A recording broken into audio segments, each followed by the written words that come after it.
Shalom. First and foremost, I want to give all praises, honor, and glory to Yahweh, Bahasham Yahweh Shai, Bahasham Recha Kodesh. Double honors to the elders and the apostles of Great Millstone, and peace and blessings to the elect. And today we're going to go into the book of Hosea, the 5th chapter. And, as we see in this chapter, you can see in the headline, right, the people's apostasy rebuked. So as Hosea continues to rebuke, right, Israel, we see in here that now Judah is also, right, mentioned here as, a victim of upcoming judgment for their lack of obedience to the Lord. Okay. So this is the book of Hosea, chapter 5, verse 1. Hear ye this, O priests, and hearken, ye house of Israel, and give ear, O house of the king, for judgment is toward you. All right, so that house of the king goes into like that royal family as well. And so Hosea is telling them that the judgment of the Lord that I am about to speak, right, when he starts off with hear ye this, he's basically saying, listen up, because this judgment is concerning you. And that's similar to today, right? Like when we're out there and we're speaking, and we're letting it be known that this message is for you Israelites, right? You so-called Negroes, Latinos, and Native Americans, right? Predominantly, we address it to a certain people, right? And then we give the message concerning the scriptures. Well, that's what was going on here. And the message here was judgment. Because ye have been a snare on Mizpah and a net spread upon Tabor. And what's meant by that is those were places where they would worship idols, right? They would turn those places into like places of sacrifice and so on. And so that was likened on to setting a trap, a net or a snare over there, because by leading Israelites to go up there and sacrifice and worship idols, that was likened on to leading them into a trap, because the ending of it would not be good, right? The Most High would bring judgment upon them. And the revolters are profound to make slaughter. And then once again, the revolters going into, rebellion is still addressing Israel. And as it says here, it's profound to make slaughter, though I have been a rebuker of them all.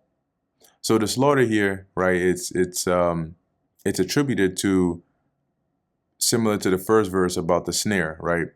Because by leading Israel astray, right, and causing them to worship these idols, it was like the equivalent of a slaughter, or leading them to the slaughter, because this would in turn lead to their demise, right?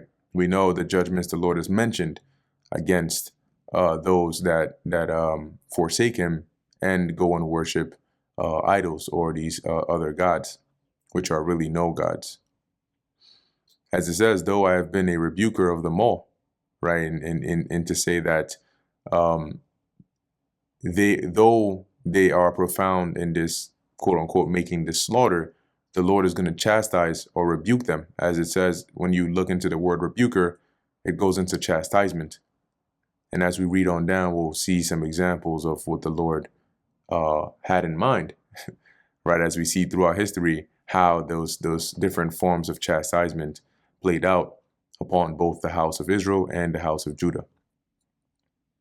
Verse 3, I know Ephraim, and Israel is not hid from me. For now, O Ephraim, thou committest whoredom, and Israel is defiled. And the primary whoredom here the Lord is concerned with is the spiritual whoredom, or the spiritual fornication, which is manifested by worshiping idols and, the gods of the other nations. And that's what we see they were doing a lot of. Verse 4, they will not frame their doings to turn to their God. Now, the word frame here, right, goes into basically to allow. So in other words, it's saying here their doings, right, or their wicked works will not allow them to turn to their God, right, to turn back and repent and seek Yahweh, Bahasham Yahweh Shai. For the spirit of whoredoms is in the midst of them. See, so everywhere, every which way you go, that energy or that spirit of idolatry, it's consumed them. And one example is Today, during the latter months of the year in the fourth quarter, right, when you get to November, December, you see, the Christmas stuff, right? And though it's not that spirit, it's not as prevalent, as heavy as it used to be, it's still the same thing where everywhere you go, you see Christmas trees, you hear Christmas carols, you'll see the red, green colors, right? You'll see the lights, you'll see that everywhere. And we know that is not, that's paganistic, right? That's not worship of Yahweh Ba'Hasham Yahweh Shai. And yet you'll see that in Israelite communities, right? You'll see that in pretty much everywhere you drive by. So that's likened on to that being in the midst of them, right? And they keep that, not realizing, some do, some don't care, and some do it out of ignorance, realizing that it's really a form of a ritual, right, to a foreign deity. So similar to how you'll turn around and you'll see all of these Christmas related things around, right? Back then it was similar to that, right? Going into these different cities, you would see the worship, right, and the signs of the worship of these other gods, and it wasn't just one. That's why it mentions the spirit of whoredoms being in the midst of them, having perverted and corrupted them, and they have not known the Lord. And the pride of Israel doth testify to his face, because when you try to rebuke them, and how does the Lord know this? Because he sent prophets. And we saw an example during the book of Amos that rather than take heed to the warning that he was giving them, they came back and told him, don't come here and prophesy to us about that. We don't want to hear it. Go over back to the land of Judah and then go and prophesy to them about it. So the Lord can attest firsthand, right? The pride of Israel, as it says, testifies to his face. So you can, their pride alone is enough to testify against them, that they're not going to hear or turn from their wicked ways. And it's these things that you also have to keep in mind when you read in certain chapters or in history about some of the horrors or the atrocities that were committed in future against these people. These things you also have to keep in mind, that those were the manifestation of what we're reading now about the Lord mentioning the judgment he's going to bring, the rebukes, the chastisement. Yeah, it manifests as the Europeans, quote unquote, colonizing the natives, right? Because they are descendants of the tribes of Israel. All right, about the southern kingdom going into slavery. Those are examples of manifestations of the Lord's rebuke or his judgments upon Israel for their iniquity. So as it says here, and Ephraim shall fall, right? Therefore shall Israel and Ephraim fall in their iniquity. So you fast forward to a time like when the Assyrians, because Hosea is now prophesying very close to the end of the kingdom of Israel at this point, right? If we look up Hosea, let's see what they give us here. If they give us any other, let's see.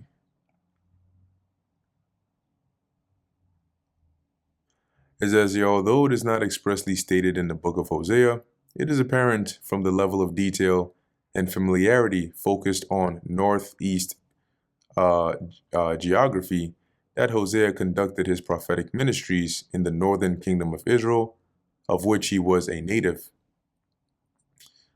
In Hosea 5 and 8, there seems to be a reference to the Syro-Ephraimite War, which led to the capture of the kingdom by the Assyrians, which is interesting. We'll get there. All right. It says here, and we can see that time period here. Hosea's long ministry from the reign of Jeroboam II to the reign of Hosea seems to have ended before the fall of Samaria in 722 to 721 BC. So once again, as Hosea is prophesying, it's during the period of, let's see if we can pull up here that timeline again.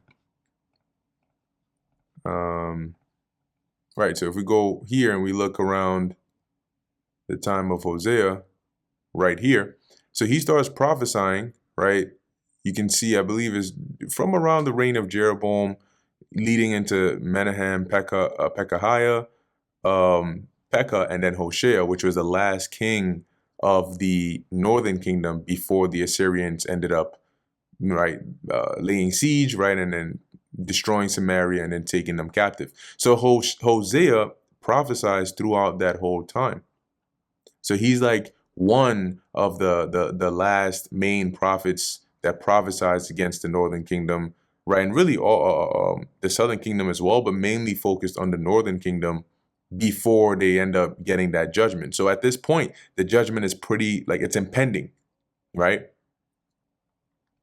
So when we go back, right, we were at Hosea 5 and 5, right? It mentions Israel and Ephraim shall fall in their iniquity.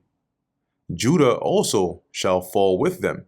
See? So now judgment is also being pronounced against Judah.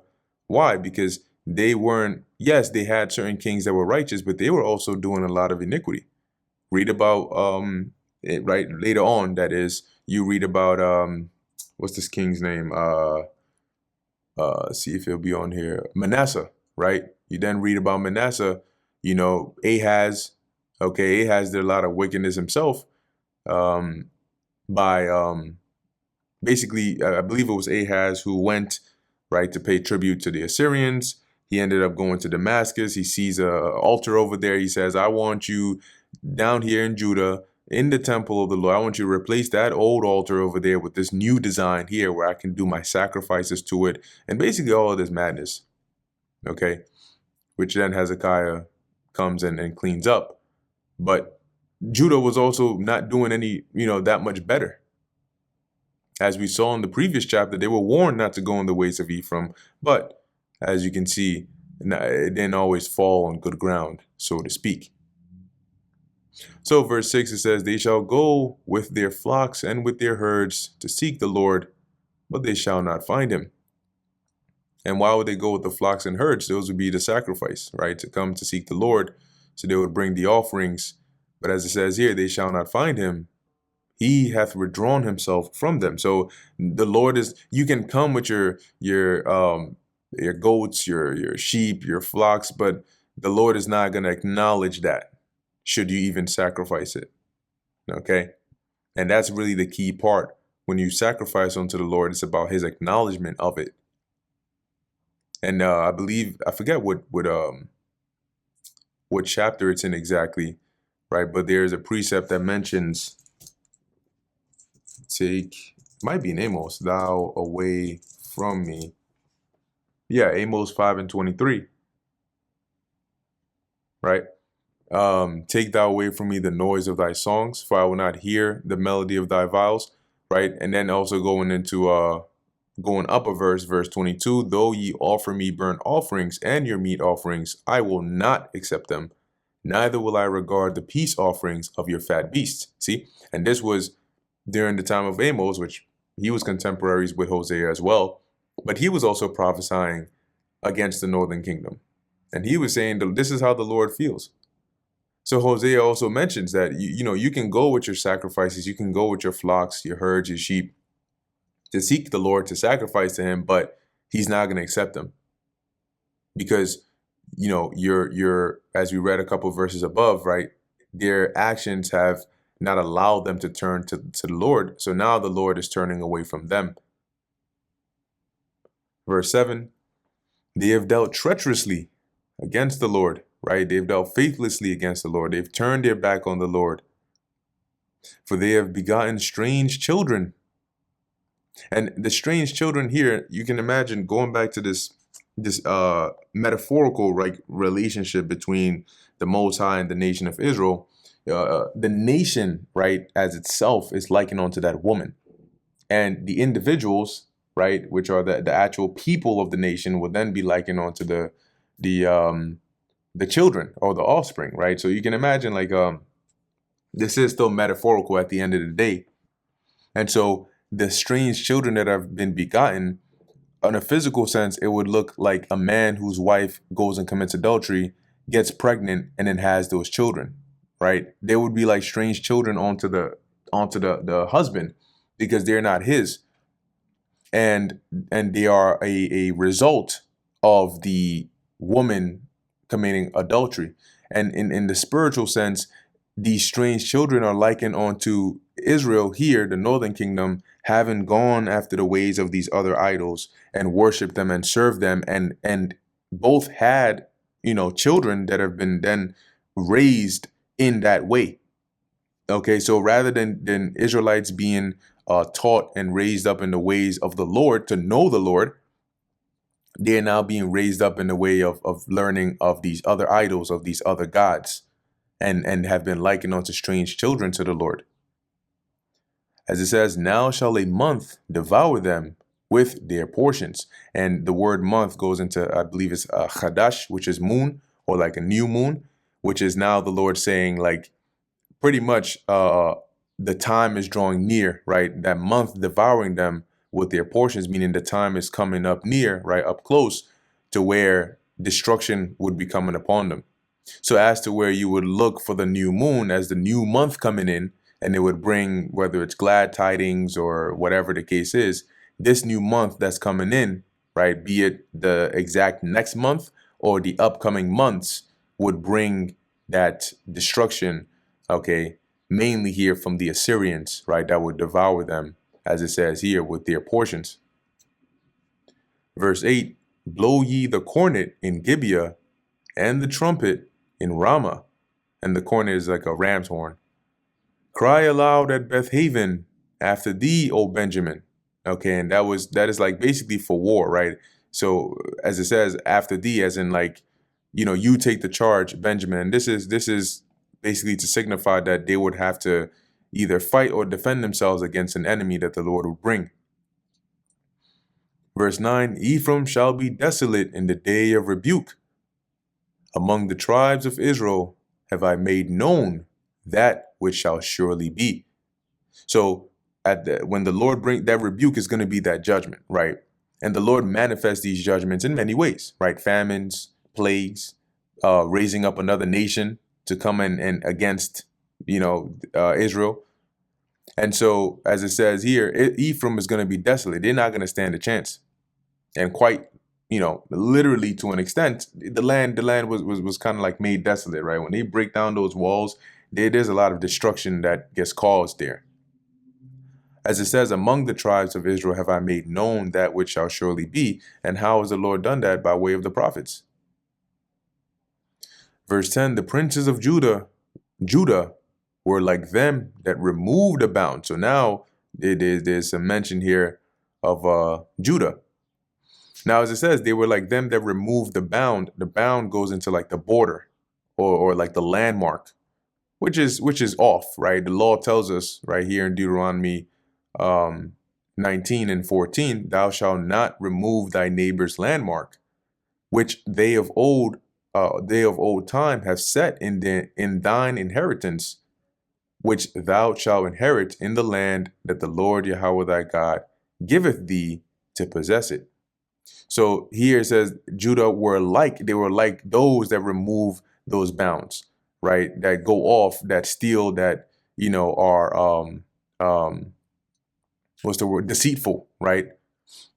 Therefore I will pour out my wrath upon them like water.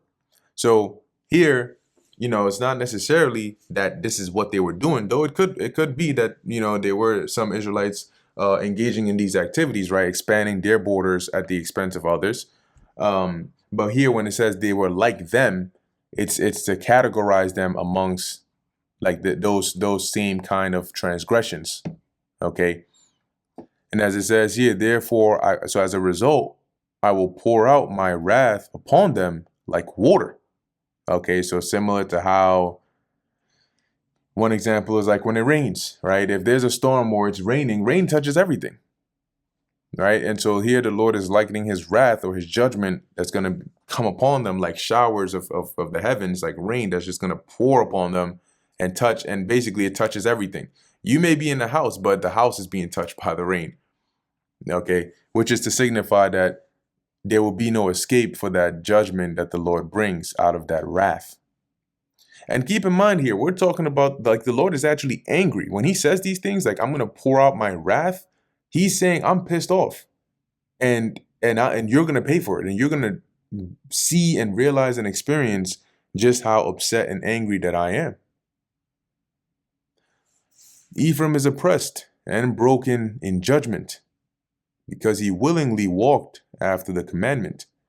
Now, the commandment here, right, wouldn't make sense to be the commandments of the Lord, right? Because then why would the Lord bring judgment upon Ephraim? And as it says here, if he was willingly walking in the commandments of the Lord in the right ways, then there would be no need for Hosea to be prophesying against them in the first place. The commandment here, as most sources point to, is referring back to the time of Jeroboam. Okay, when Jeroboam the first, when he built those golden calves and commanded the northern kingdom to worship those as their gods, rather than to go to Jerusalem to serve the Lord. And Jeroboam did that because he feared that after this split, when Israel would return back to Jerusalem 3 times a year to serve the Lord, to keep those high holy days, they would eventually repent of that, that ill feeling, and then go back under the reign of Rehoboam. So as it says here, they willingly walked after that, served those idols, and continued in that. And therefore, as it says, they have been broken in judgment. Therefore will I be unto Ephraim as a moth. And we know what moths do. This is to symbolize, what's the word I'm looking for here? Not corrosion, but, yeah, the word is not coming to mind, but similar to what moths do to your clothing, right? And when you look up here, what do moths do to clothes? Here's one. So as it says here, clothes moths are pests that can destroy fabric and other materials. They feed exclusively on animal fibers, especially wool, fur, silk, feathers, felt, and leather. So when you're like, yo, why are they tearing up your clothes? Mostly it's the fabric that is the parts of the animal that is used to make your clothing fabric. That's really why they're up in your clothes tearing it up. Okay, as it says, these materials contain keratin, a fibrous protein that the worm-like larvae of the clothes moth can digest. So that's what they're eating. And so you can see what they do, right, to your clothing. They, in other words, they destroy it, right? And so the Lord is making that comparison or analogy here to say, like, I'm gonna destroy you like a moth that's in your clothes, right? And it's basically destroying your stuff, right? And to the house of Judah as rottenness, okay, which is similar to the equivalent. It destroys. When Ephraim saw his sickness and Judah saw his wound, then went Ephraim to the Assyrian and sent to King Jareb, yet could he not heal you, nor cure you for your wound. So when the Lord started to bring judgment upon them, whether it was by war, okay, and them basically losing in the war, or whatever it is here, which that's more than likely the situation here, right? Because as it says, they went to seek the Assyrian. Why would they go and seek the Assyrians? For a famine, right? Or some disease that's going on in their land. So more than likely they sought help, right, from the Assyrians. But as it says here, they sent to King Jareb. Now, it's not really clear which Assyrian king, all right, it is this Hosea 5:13 is referring to. So you can at best you can infer, but I think the main point here is that as the Lord brought these plagues upon them, which he likens onto sickness and being wounded, okay, they sought help, but obviously not from the Lord. And as it says, it doesn't matter where they went, even to the Assyrian, but he couldn't heal them, right? He couldn't help them. Verse 14, for I will be unto Ephraim as a lion, and as a young lion to the house of Judah. And needless to say, what the Lord means by this, right?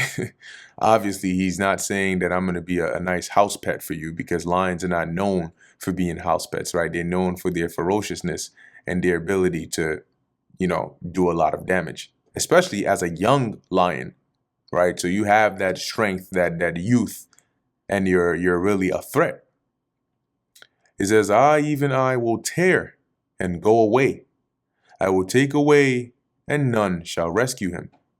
So back then, lions were a threat. And typically you would see, like, shepherds had to deal with this as well, right? When you would take the sheep out, a lion or a wolf or a bear might pop up and try to, kill one of those sheep and eat it, right? So here, as it says here, the Lord likens himself onto that young lion, which it says, I would tear and go away, I would take away, and none shall rescue him. You're not going, you're going to be like that sheep in the lion's mouth that nobody can rescue, right? It ain't going to be like the time of King David or Samson. You ain't getting none of those. You're getting torn up. And that's what the Lord is saying here. So you can see all throughout, the Lord is in a nutshell saying, I'm going to bring this very harsh, right, and inescapable judgment upon you because of your wickedness. And then he likens that onto these kinds of scenarios, which are more common, all right, around this time, right? Like moth or a lion, tearing or taking away, and you not being able to do anything about it, and so on and so forth. Verse 15, I will go and return to my place till they acknowledge their offense and seek my face. In their affliction, they will seek me early. So now the Lord is saying, all right, you want to keep on doing this wickedness? Cool. You've earned yourself some nice, painful judgment. I'm going to bring that judgment upon you, but now I'm basically going to fall back, all right, until you come the right way, right? You acknowledge your offenses, and then you turn around and seek me. And in your affliction, as the judgment is coming upon you, that's when you're gonna consider it. That, yeah, damn, we really went off. One example is in the book of Baruch, right? When you read the book of Baruch, you hear in there or even the book of Lamentation, you hear in there the remorse, right? The reflection, the repentance of Israel.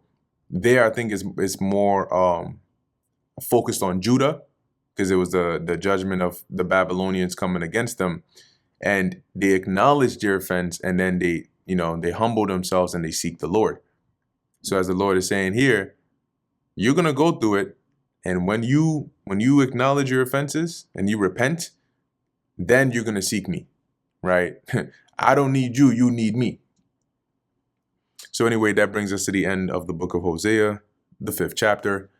Lord willing, this was edifying to the elect. In closing, I want to give all praises, honor, and glory to Yahweh, Bahasham, Yahweh Shai, Bahasham, Rakha, Kudash. Until next time, Shalom.